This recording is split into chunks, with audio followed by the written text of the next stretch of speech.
ਸਾਡੇ ਬੁੱਢੇ ਬਾਪੂ ਸਾਡੀਆਂ ਮਾਵਾਂ ਬਾਰਡਰਾਂ ਤੇ ਰੁਲਦੀਆਂ ਨੇ, ਉਹਨਾਂ ਚਿਰ ਇਸ ਭਾਜਪਾ ਦੇ ਕਿਸੇ ਵੀ ਲੀਡਰ ਨੂੰ ਅਸੀਂ ਕੋਈ ਮੀਟਿੰਗ ਨਹੀਂ ਕਰਨ ਦੇਵਾਂਗੇ, ਕੋਈ ਰੈਲੀ ਨਹੀਂ ਕਰਨ ਦੇਵਾਂਗੇ।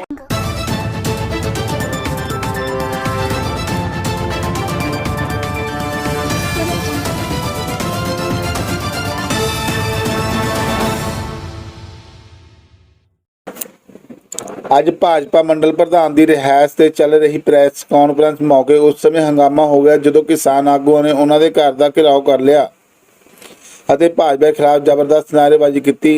ਦੱਸਣਾ ਬਣਦਾ ਹੈ ਕਿ ਮੰਡਲ ਪ੍ਰਧਾਨ ਦੇ ਘਰ ਅੱਜ ਸਵੇਰੇ 10 ਵਜੇ ਪਾਰਟੀ ਦੇ ਘੱਟ ਗਿਣਤੀ ਮੋਰਚਾ ਦੇ ਕੌਮੀ ਪ੍ਰਧਾਨ ਜਮਾਲ ਸਿੱਕੀ ਨੇ ਪਹੁੰਚਣਾ ਸੀ ਅਤੇ ਜਦੋਂ ਭਾਰਤੀ ਕਿਸਾਨ ਯੂਨੀਅਨ ਏਕਤਾ ਗੁਰਾਹਾਂ ਨੂੰ ਇਸ ਦੀ ਭਿਣਕ ਪਈ ਤਾਂ ਵੱਡੀ ਗਿਣਤੀ ਕਿਸਾਨ ਆਗੂ ਨਿਰਮਲ ਸਿੰਘ ਅਲੀਪੁਰ ਅਤੇ ਕੁਲਵਿੰਦਰ ਸਿੰਘ ਦੀ ਅਗਵਾਈ 'ਚ ਇੱਥੇ ਪਹੁੰਚ ਗਏ ਅਤੇ ਨਾਅਰੇਬਾਜ਼ੀ ਸ਼ੁਰੂ ਕਰ ਦਿੱਤੀ। ਹੰਗਾਮਾ ਉਸ ਸਮੇਂ ਹੋ ਗਿਆ ਜਦੋਂ ਪੁਲਿਸ ਵੱਲੋਂ ਕਿਸਾਨਾਂ ਨੂੰ ਮੰਡਲ ਪ੍ਰਧਾਨ ਦੇ ਘਰ ਤੱਕ ਪਹੁੰਚਣ ਤੋਂ ਰੋਕਣ ਮੌਕੇ ਪੁਲਿਸ ਅਤੇ ਕਿਸਾਨਾਂ 'ਚ ਝੜਪ ਹੋ ਗਈ ਅਤੇ ਕਿਸਾਨ ਨਾਅਰੇ ਮਾਰਦੇ ਹੋਏ ਪੁਲਿਸ ਰੋਕਾਂ ਤੋੜ ਕੇ ਮੰਡਲ ਪ੍ਰਧਾਨ ਦੇ ਘਰ ਤੱਕ ਪਹੁੰਚ ਗਏ। ਇਸ ਸਮੇਂ ਗੱਲਬਾਤ ਦੌਰਾਨ ਕਿਸਾਨ ਆਗੂ ਕੁਲਵਿੰਦਰ ਨੇ ਦੱਸਿਆ ਕਿ ਭਾਜਪਾ ਕਿਸਾਨ ਵਿਰੋਧੀ ਹੈ ਅਤੇ ਜਦੋਂ ਤੱਕ ਕਾਲੇ ਕਾਨੂੰਨ ਵਾਪਸ ਨਹੀਂ ਹੁੰਦੇ ਉਦੋਂ ਤੱਕ ਉਹ ਭਾਜਪਾ ਆਗੂਆਂ ਨੂੰ ਕੋਈ ਪ੍ਰੋਗਰਾਮ ਨਹੀਂ ਕਰਨ ਦੇਣਗੇ।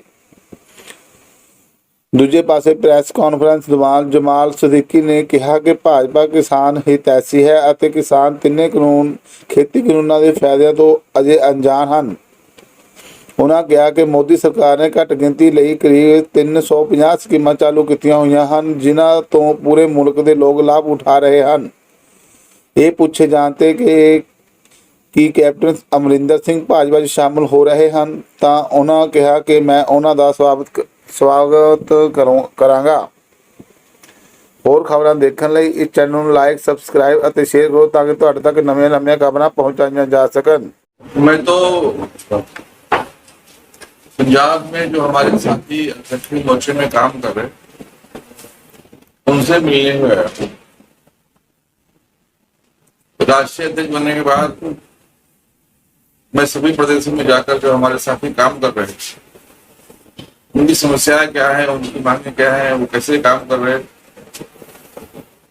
इस प्रकार से उनको केंद्र मजबूती दे, इसलिए मैं सभी प्रदेशों में जाकर भेंट कर रहा हूँ। उसी क्रम में यहाँ पे आया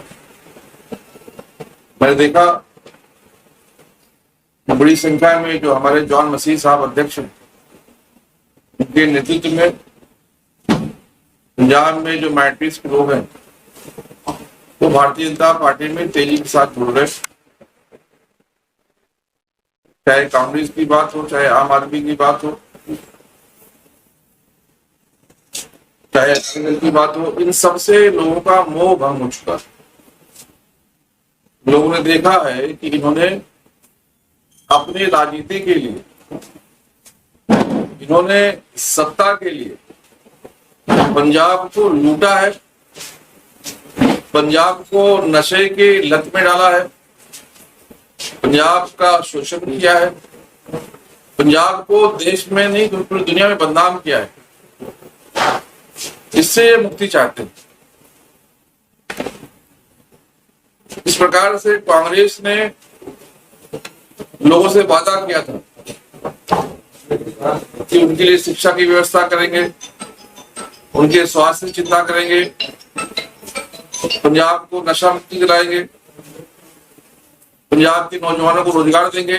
वो कुछ नहीं करते हुए सिर्फ मुख्यमंत्री कौन बनेगा, सिर्फ पंजाब का नेता कौन रहेगा, उनका भला कैसे होगा, ये कांग्रेस में चल रहा है। और किस प्रकार से कांग्रेस ने आपस में लड़ाई लड़ी है ये भी जनता देख रही है, पूरा देश देख रहा है, पूरी दुनिया देख रही है। तो पूरी तरीके से लोग हताश है और उससे सैकड़ों लोग जुड़ रहे, भारतीय जनता पार्टी में शामिल हो रहे और मुझे लगता है कि इसका असर अभी आने वाले 2022 के चुनाव में भी दिखने वाला है।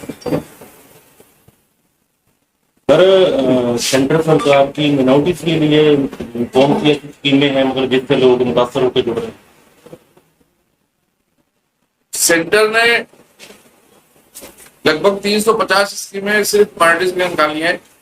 उसके बाद भी जो स्कीमें हैं वो सारे माइनॉरिटीज फायदा लेते उसका। अब नई रोशनी योजना है जिसमें महिलाएं फायदा उठा रही है। उस्ताद योजना है जो हमारे स्किल्ड जो काम करने वाले लोग हैं उनको ट्रेनिंग देकर उनको आगे बढ़ाया जा रहा है। अल्पसंख्यक बच्चों के लिए स्कॉलरशिप की योजना है। अभी अल्पसंख्यक सरकार ने, जो हमारे अल्पसंख्यक मंत्री है माननीय मुख्तार अब्बास नकवी जी ने एक हुनर हाट निकाला है। मैं तो जाकर माननीय मंत्री से रिक्वेस्ट करूंगा कि एक हुनर हाट अपने मनेर कोटला में भी लगे। यहाँ बहुत सारे जो अच्छे काम करने वाले कारीगर है वो यहाँ काम कर रहे हैं। मैंने सुना है कि यहाँ का शूज बहुत फेमस है, तो उसको पूरे देश में, पूरी दुनिया में लोग जाने, उसके लिए मैं यहाँ चाहूंगा कि यहाँ भी एक हुनर हाट लगे। ऐसे सैकड़ों योजनाएं हैं, 350 योजनाएं हैं जो उनके वेबसाइट पर है। उसके अलावा भी जो मुख्य योजनाएं, अगर आप किसान सम्मान की बात करेंगे तो सारे मुसलमान किसान उसका फायदा ले रहे। आप अगर आयुष्मान भारत की बात करेंगे तो पहली बार केंद्र सरकार ने 5 लाख रुपए का जो बीमा निकाला है, इसमें 5 लाख रुपए इलाज की आवश्यकता है तो आपको पैसे ले जाने की आवश्यकता नहीं है, आपको कुछ कागज देने की आवश्यकता नहीं है। आप अगर आयुष्मान का कार्ड लेकर जाए आपका इलाज होगा, उसका भी फायदा मुसलमान ले रहा है। प्रधानमंत्री आवास योजना में सैकड़ों मुसलमानों को घर मिल रहे। इस बार जो आईएएस के एग्जाम हुए हैं, 35 माइनॉरिटीज के मुस्लिम बच्चे आईएएस बने। वो भी जो केंद्र सरकार ने गाइडलाइन के लिए योजना निकाली है, जो उनको हम कोचिंग दे रहे, उसका फायदा हुआ है। आप छोटे लोगों में जाएं तो अगर जनधन की बात करेंगे, जनधन में सबसे ज्यादा खाते खुले हैं, 44 करोड़ खाते खुले हैं, तो इसमें 20 करोड़ के आसपास तो मुसलमानों खुले हैं। क्योंकि जब वो खाता खुलवाने बैंक में जाते थे तो कहा जाता था कि आप कोई इंट्रोड्यूसर लेकर आए और कम से कम आपको 1000 रुपया जमा करना पड़ेगा। इंसान 1000 रुपया तो जमा कर लेता था, लेकिन उसको कोई जो है पर्चे कराने वाला खातेदार नहीं मिलता था। उसमें सबसे ज्यादा फायदा हुआ है। उनके अब जो खाते खुलने के बाद जो व्यापार हो रहे, चाहे ठेले वाले हो, चाहे कोमचे वाले हो, चाहे पंचर वाले हो, उनका अब ट्रांजेक्शन दिख रहा है बैंक में। और सबसे बड़ी बात, पहली बार देश में प्रधानमंत्री जी ने जो मुद्रा योजना निकाली है, सबसे ज्यादा फायदा उसमें मुसलमान को हुआ है, क्योंकि गारंटर उन्हीं को नहीं मिलते थे। पहली बार बिना गारंटी का लोन, 10 लाख तक का लोन केंद्र के मदद से माननीय प्रधानमंत्री जी ने इसकी गारंटी ली है, बिना किसी गारंटी के मिल रहा है। तो ये सारी योजनाओं का लाभ अल्पसंख्यक समाज को मिल रहा है। मुझे लगता है इससे लोगों में काफी विश्वास है। और उससे ज्यादा जो बात है कि जिस प्रकार से भारतीय जनता पार्टी के खिलाफ क्रिश्चियन कम्युनिटी में, मुस्लिम कम्युनिटी में, हाँ तो बात तो करेंगे ना यार, क्या करेंगे, बंधन बना लेंगे हमको। चलो, जिस प्रकार से जो है क्या मैं कह रहा था, जनधन योजना का पहले नहीं मिलता था लोगों को, लेकिन जो गारंटी दिया प्रधानमंत्री जी ने, उसके तहत लोगों को फायदा हो रहा है। कई लोग अपना व्यापार शुरू कर रहे, तो इसको लोगों ने देखा है। और सबसे ज्यादा जो है भारतीय जनता पार्टी को माइनॉरिटीज में, विशेष रूप से मुसलमानों में, क्रिश्चियन में जो बदनाम किया गया था, ये जो पार्टी है मुसलमानों की दुश्मन पार्टी है। इसको भी लोगों ने देखा है कि प्रधानमंत्री मोदी जी के आने के बाद किस प्रकार से लोगों का फायदा हुआ, किस प्रकार से प्रधानमंत्री जी ने सबको साथ लेकर सबका विकास करने का काम किया। और यही नीति हमारी है, क्योंकि भारतीय जनता पार्टी जो चल रही है, भारतीय जनता पार्टी के जो विचारधारा है, वो पंडित दीनदयाल उपाध्याय जी के विचारधारा है, जहां पर हम अंत्योदय की बात करते हैं। पंडित जी ने हमेशा कहा है कि हम उसके लिए काम करेंगे जो शोषित है, जो पीड़ित है, जो दलित है, जो वंचित है, जो परेशान है, जो गरीब है, जो दबा कुचला है, उसके लिए हम काम करेंगे। तो हमने कभी जाति के नाम पर, धर्म के नाम पर भेद नहीं किया, लेकिन हमें बदनाम किया गया कि भारतीय जनता पार्टी मुसलमानों की दुश्मन पार्टी है। और ये भी लोगों ने देखा है अब धीरे धीरे, जब भारतीय जनता पार्टी सरकार में आई, कि अगर भारतीय जनता पार्टी मुसलमानों की दुश्मन है तो ये बनाया किसने। तो लोगों ने पाया कि जब भारतीय जनता पार्टी 6 अप्रैल 1980 को बनी, इसको बनाने वाले कौन थे? इसको बनाने वाले स्वर्गीय अटल बिहारी वाजपेयी जी थे, जो दुनिया के सबसे मशहूर और सबसे अच्छे नेता हुए। जिनका विपक्ष भी तारीफ करता था, जो अध्यक्ष बने इसके, जो दूसरे थे वो जनरल सेक्रेटरी जो बने वो श्री आडवाणी जी बने, श्री मुरली मनोहर जोशी जी बने, और जो तीसरे जनरल सेक्रेटरी थे वो हाजी सिकंदर बख्श थे, जो कांग्रेस के बहुत बड़े नेता थे, लेकिन कांग्रेस की नीतियों को त्याग कर वो भारतीय जनता पार्टी में शामिल हुए। मैं आपके माध्यम से लोगों से कहना चाहता हूं कि अगर भारतीय जनता पार्टी मुसलमानों की दुश्मन होती तो क्या सिकंदर बख्श साहब को वो भारतीय जनता पार्टी में शामिल करते? क्या भारतीय जनता पार्टी को बनाने में उनका हाथ होता? क्या कभी नहीं होता। लेकिन भारतीय जनता पार्टी ने, जैसे आज प्रधानमंत्री जी ने नारा दिया है, सबका साथ, सबका विकास, सबका विश्वास, उस पर शुरू से भारतीय जनता पार्टी काम कर रही है। और मुझे खुशी है कि अब ये विचारधारा धीरे धीरे लोगों में जा रहा है और लोग विश्वास करके साथ आ रहे हैं। सर, क्या कैप्टन अमरिंदर सिंह जी मैं तो स्वागत करूंगा, क्योंकि आज तक कैप्टन जी ने एक परिवार की सेवा की, प्राइवेट लिमिटेड कंपनी में काम किया, और जो प्राइवेट लिमिटेड कंपनी में काम करता है उसका गति यही होता है। मैं तो कांग्रेस में काम करने वाले भाइयों से अपील करूंगा कि एक बार आप सोचें कि अगर कैप्टन जी के साथ ये हो सकता है तो आपके साथ क्या होगा।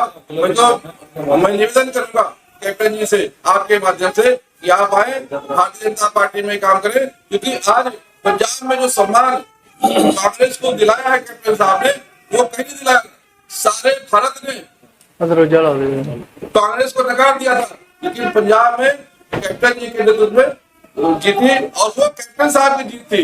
लेकिन जीतने के बाद जिस प्रकार से राहुल गांधी ने, सोनिया गांधी ने उनके साथ घात किया है, ये बहुत दुर्भाग्य की बात है। और कैप्टन साहब जो जिस अच्छे मन से सेवा करते हैं, वो अगर भारतीय जनता पार्टी में आते हैं तो मुझे लगता है पंजाब का भला होगा, पंजाब के नौजवानों का भला होगा और पंजाब की उन्नति होगी। कैप्टन साहब के जो सारे एजेंडे थे वो भारतीय जनता पार्टी में लेकर वो लागू कर सकते हैं। बीजेपी का ऐलान था कि पंजाब में अगर हमारी सरकार आती है तो दलित मुख्यमंत्री वो तो उन्होंने बना दिया कांग्रेस ने, अब भाजपा क्या करेगी? भाजपा जो है, कभी भी मैंने कहा कि हमारी नीति यही है कि हम समाज के अंतिम आदमी को फायदा पहुंचाने का काम करते हैं। भारतीय जनता पार्टी जरूर जो उपेक्षित है, जो पीड़ित है, जो शोषित है, उसके लिए काम करेगी और उनको नेतृत्व भी देगी। खेतीबाड़ी कानून लेके की स्थिति है बीजेपी की? खेतीबाड़ी कानून लेके किसान आंदोलन कर रहे हैं, उनको लेके बीजेपी। मैं तो ये कहूंगा प्रधानमंत्री मोदी जी पे हमारे किसान भाई भरोसा करें। उन्होंने हमेशा खेती किसानी को आगे किया है, किसानों को हमेशा सम्मान किया है। जब वो गुजरात में मुख्यमंत्री थे तो पहली बार किसान के लिए जो सॉइल हेल्थ कार्ड की स्कीम लाई थी, जिसमें उन्होंने, जैसे आदमी को जांच के पता किया जाता है कि इसका हेल्थ कैसा है, वैसे जमीन के हेल्थ जांच करके लोगों को बताया कि आप ये खेती करें, और गुजरात में किसानों ने बहुत अच्छा फायदा उठाया। अभी देखेंगे आप तो किसान सम्मान निधि में जो किसान भाई हमारे पेंशन पाते हैं, कभी किसी सरकार ने सोचा नहीं था कि किसानों की चिंता की जाए। हमारे प्रधानमंत्री जी ने उनकी चिंता की है। मैं आपके माध्यम से यही कहूंगा कि किसी को चिंता करने की आवश्यकता नहीं है। एक बार देखें तो अगर लगता है कि उससे नुकसान होने वाला है तो प्रधानमंत्री तो किसानों के लिए काम कर रहे हैं, वो कभी ऐसा कोई काम नहीं कर सकते जिससे किसान को नुकसान हो। लेकिन लोग राजनीति कर रहे हैं। मुझे यही कहना है कि कम से कम जो हमारा अन्नदाता है उसके साथ राजनीति ना हो, उसका हमेशा भला हो। अन्नदाता तो वहाँ वोटरों पर बैठा है। जब कानून बनाए जाते हैं लोगों के फायदे के लिए बनाए जाते हैं, यहाँ लोकतंत्र है। जब लोगों को पसंद नहीं है फिर ठाम पर रोकने का क्या फायदा? नहीं लेने चाहिए। मेरा ऐसा कहना है, एक बार समय तो दें। अगर ये सही मानों में जो है गलत है तो उसका नतीजा ईवीएम में दिख जाएगा। ये 200 रुपए तो सारे जी बाकी रुपए सारे भुखे मरते ने, ਜਿਹੜੀ ਫਸਲ ਹੈ ਉਹ 800 रुपए बिक रही है, ये 1900 रुपए बिक रही है। उसी ये सरकार जरूर इस पे विचार करेगी। सरकार संवाद के लिए बुला रही है, बैठ रही है, लेकिन अब बैठकर बात करने पे कोई हल निकलेगा। मैं तो सबसे अपील करूंगा कि बैठकर बात करके जो अन्नदाता है उसके फायदे काम हो। वही तस्वीर पंजाब के किसानों नाल ਜਾਂ उनके खिलाफ पंजाब के किसानों के नालों ਤੁਸੀਂ ਜਾਂ भारतीय जनता पार्टी के नाल? भारतीय जनता पार्टी किसानों की पार्टी है। प्रधानमंत्री जी हमेशा किसानों के बारे में सोचते हैं। भारतीय जनता पार्टी हमेशा किसान के साथ में है अंतिम समय तक। आज किसानों की 500 व्यक्ति की मौत हो गई, पूरा जिम्मेवार बनना चाहिए। मैं तो ये आपसे निवेदन करूंगा कि माइनॉरिटीज के बारे में मेरा ज्यादा स्टडी है, उसके पूछेंगे तो मैं जवाब दे पाऊंगा। ਦੱਸੋ ਜਿਹੜਾ 500 ਬੰਦਾ ਤਹਿਸੀਲ ਹੋ ਗਿਆ ਜੀ ਬੈਠਾ ਬਾਰਡਰਾਂ ਤੇ, ਉਹਦੇ ਲਈ ਇੱਕ ਦਿਨ 'ਚ ਆ ਕੇ ਖਾਦਾ ਮਾਰ ਦੀ ਮਾਰਾ ਕੀਤੀ ਨੇ, ਤੁਸੀਂ ਕਹਿੰਦੇ ਭਾਰਤ ਦੀ ਕਿਸਾਨਾਂ ਦੀ ਪਾਰਟੀ ਹੈ। ये हमेशा हमने ਮਿਨੋਰਟੀ ਬਾਰੇ ਜ਼ਿਆਦਾ ਸਟੱਡੀ ਕੀਤੀ ਹੈ ਤੁਸੀਂ ਮਿਨੋਰਟੀ मिनोरिटी का है हमने जो है वो आपको बताओ होगा, ਸਭ ਸਮਝ ਗਏ ਜੀ ਅभी वैसे भी सबने संवेदना की है और सब अन्नदाता का सम्मान करते हैं, मैं दिल से बता रहा हूँ। और पार्टी पूरी तरीके से किसानों के साथ में है, जो उनके हित के लिए होगा पार्टी जरूर करेगी। मैं ये कहूंगा कि थोड़ा सा समय देना चाहिए। सर एक चर्चा वो बनी हुई है कि कैप्टन अमरिंदर सिंह केंद्र में खेती बाड़ी मंत्री बन सकते हैं, है इसमें कुछ सच्चाई है? अभी तो मुझे जानकारी नहीं है, पर कैप्टन साहब अगर बीजेपी में आते हैं तो पंजाब का तो फायदा होगा। कैप्टन साहब के आने से देश में लोगों को फायदा होगा। कैप्टन साहब का जो अनुभव है, जो उनकी कार्यशैली है, जो उनकी निष्ठा है, ये उसका सही उपयोग